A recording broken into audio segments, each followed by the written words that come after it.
All right, well, now it's time to talk love in the morning. Now, it may be freezing outside, but don't let that be the case when it comes to your relationship. That's right. We're here to melt that cold heart. Cold heart. And today we're tackling a divisive topic that can certainly cause a little rift in the romance, and that would be politics. This is an interesting conversation. Ooh, yep. We're going to welcome back certified relationship and marriage coach Jennifer Blaine-Cool. She joins us on the couch to tackle this one. Good morning. Yay, good morning, Emily and Travis. Thanks for having me. I'm honestly surprised we haven't gotten this question more. I know. I was thinking about it. Especially in this odd-numbered year. Last year, in 2022 with the midterms, it would have been fascinating. But this is still very relevant. Yeah. Absolutely. So anonymously, we have our first question here.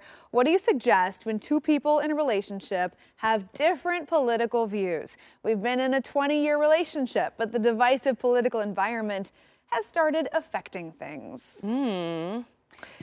Yes, tremendous question. So if this topic has already created divisiveness, you've got to step back from the topic and think about what result do you want from discussing the topic. We humanly get trapped into wanting to resolve, being able to talk about certain topics, but in my seat as a relationship and marriage coach, I am learning constantly, helping, guiding people to take certain topics off the table. There's a big difference also, I've learned coaching countless couples on this topic, there's a big difference between genuinely wanting to discuss something and having an open-hearted, open-minded dialogue about something versus wanting to convince your partner. A lot of people in their heart, they think that they truly want to discuss something, they're saying they want to discuss it, but if they really get honest and vulnerable with themselves, they might have a true intention of convincing that person of an alternate angle. And honestly, that can come with a good intention. When we're with, especially if we're talking about a romantic partner, I also have helped many families get through this with their siblings, their parents, familial dynamics across the board. But I'll say, if we're talking about a committed love relationship or a marriage, the want of your partner having the same perspective of you is legit. Yeah. And at the same time, it's probably, I think it's just very common and likely that you're different.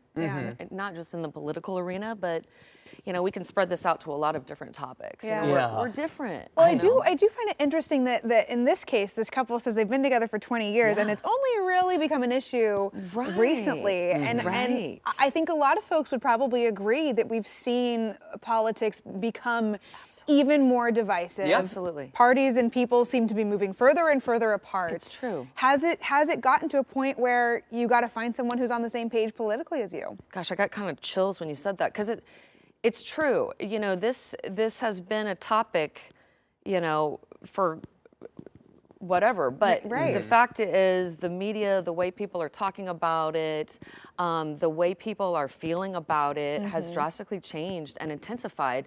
So, Emily, you present a great question. At the same time,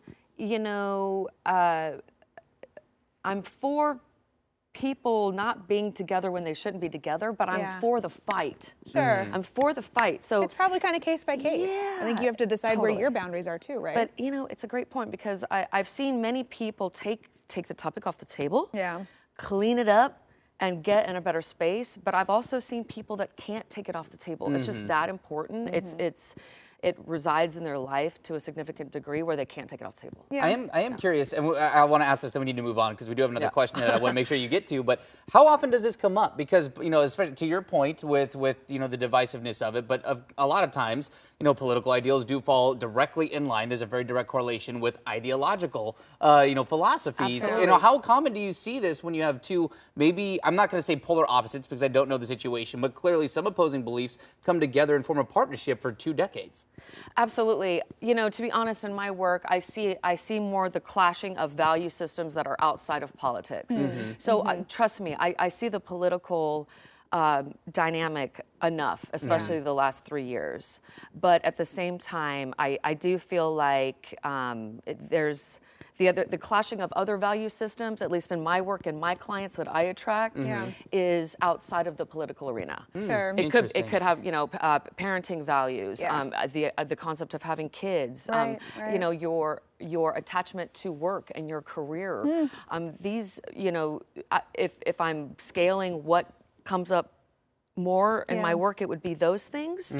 But politics not as often is still kind of a residual outcome of that. I've had some conversations with friends, and I think I kind of fall in line with this too, where it's I'm not going to play party politics. They're not going to write someone off at face value, you know, because of your voter registration. But there are certain things that I think, certain issues and what you feel about them, that speak to who you are as a person. Absolutely. And if it's important to you, that's a great point. have that conversation. Yeah, to break it down. Break it down. What are the pieces of the value system that make you vote for that party or make you feel those feelings for that party?